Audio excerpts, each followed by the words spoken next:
Today I'm going to talk about the differences on how your emotions could help produce the results you're looking for. On my first video, I went over how emotions is one of the key principles of the universe when it comes to creating your reality. Now, why is emotion so important? Let's talk about it. First, I'd be remiss not to tell you that a lot of your emotions are triggered by programming that you have operating within you. Now, to uncover what those programmings are, you have to be willing to do a little bit of self-evaluation. What does that look like? I'll give you an example real quick. Let's say that you have an argument with somebody, right? And you're upset, real upset.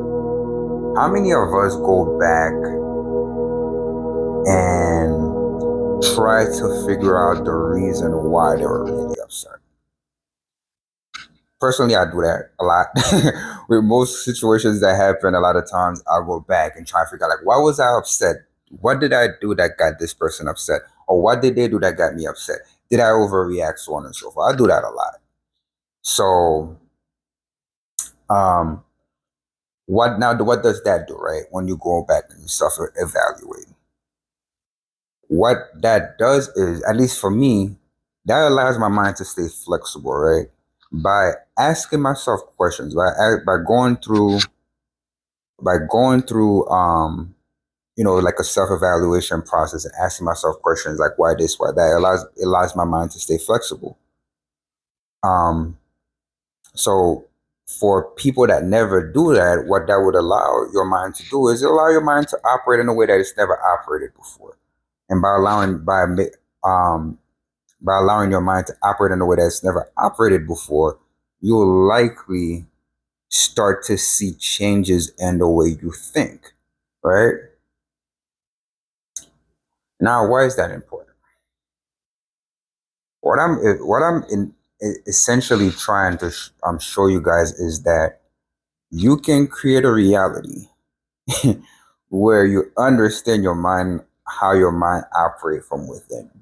You don't have to depend on no therapist. Although, if you're somebody that is not able to do the work by yourself, having a therapist that operates in a way where it's like they can give you great um like great lessons and so on and so forth, or great pretty much like give you things to do to help you think better and operate better, so on and so forth. That's never a bad thing. But I'm showing you a way where it's like, if you ask yourself questions, one of the questions I normally ask myself, I'll give you guys an example. Like, say for example,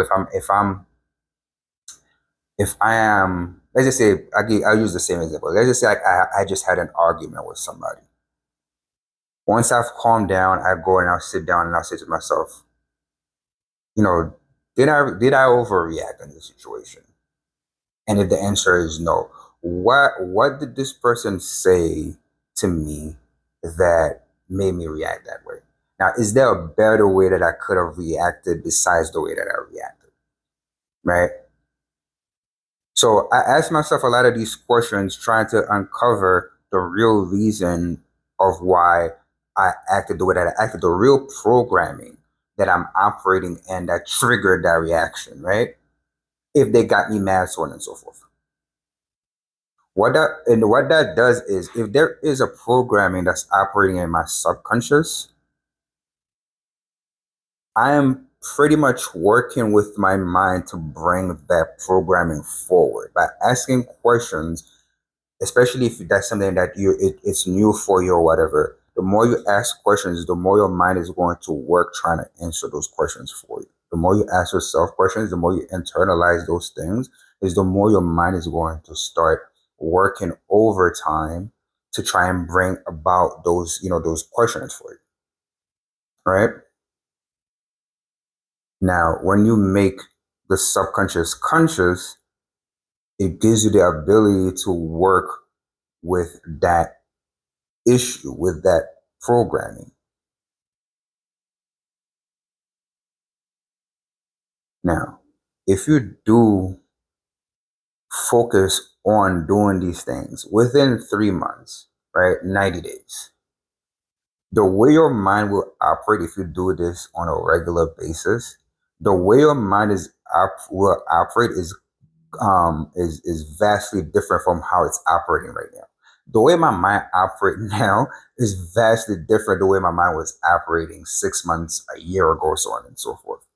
By asking questions, by continuously asking myself questions about my experiences, I'm able to not only relive those experiences, but also find any issues, any programmings that I'm operating and that is programming that I don't want to operate, and anything that might be negative to where I want to head, right? Where I want to get to, right? The reason why I'm working on myself this diligently, and the reason why I'm trying to show you guys to work on yourself this diligently, is because by internalizing ourselves, by internalizing everything that we do, we are taking accountability, right, for all of those things. We're taking accountability for those things because we're asking us, we're asking ourselves these questions so that way we can get to the bottom of whatever that issue may have been, right? Because everything that you do in this life starts with you. That's one thing I want people to know. Everything that you do starts with you. So the way you react about something, the way you react to anything is something that you're dealing with internally, which is the reason why you're reacting to whatever it is that you're reacting to. So that means that if you react to something negatively, it's because you have a trigger, whether it's conscious or subconscious, that is making you react to that thing negatively. So when you give yourself the time to work on these things, you um, ultimately what will eventually happen, you will see that a lot of things in life just don't bother you, right? Because as you're bringing your programmings to the surface, as you're bringing your subconscious to the conscious, what will eventually start happening is you will start working on those problems, and the more you work on those problems is the more healed you are going to be, and the more healed you are is the less certain things are going to bother you.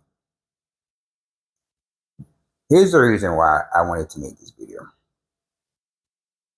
I was watching this thing on YouTube a few days ago, like a documentary interview thing with this actor Clifton Powell. For those of you guys who don't know what Clifton Powell is, he played in, I think, next Friday or Friday after next, and Friday after next he plays Pinky. Pinky and Friday, next Friday and Friday after next. He had an interview, about, like, the weird things that happen in Hollywood, so on and so forth, and how, he was talking about, like, how the reason why he doesn't get a lot of work is because of, a lot of things triggers him. He was talking about, like, a lot of things triggers, and rightly so, because the stuff that he was talking about was a lot of racist stuff. So rightly so. But one thing that came to mind is, I wonder if he ever sits down with himself or a therapist and go over those triggers. I wonder if he's ever sat down with himself and thought to himself, like, why do these things still trigger me? I'm like in my 60s now. Why am I still triggered by this? Why am I still triggered by that? I said, like, what programming am I operating? What's going on within me that, these things still trigger me? And I would like to think that it's a possibility that he probably has never done that, just because of the fact that he's still in his 60s and he still has triggers. So tonight, I wanted you guys to do one thing.